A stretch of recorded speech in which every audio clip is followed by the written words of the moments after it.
Hello বন্ধুরা, good morning. সবার সকাল ভালো কাটুক। আজকে রবিবার। এইমাত্র আমি পুজো সেরে রান্নাঘরে এলাম। একদিকে ভাত চাপিয়েছি আর একটু ময়দা মাখছি ব্রেকফাস্টে।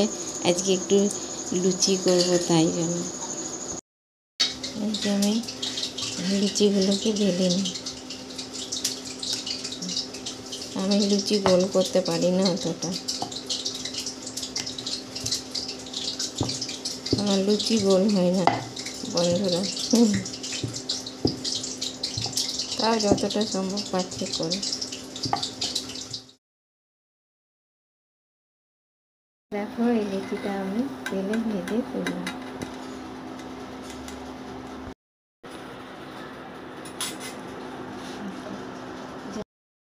বন্ধুরা, এ দেখো আমি লুচি ভেজেছি, আলুর দম করেছিলাম আর আম কেটে দিলাম। এটাই ছিল আজকে ব্রেকফাস্ট।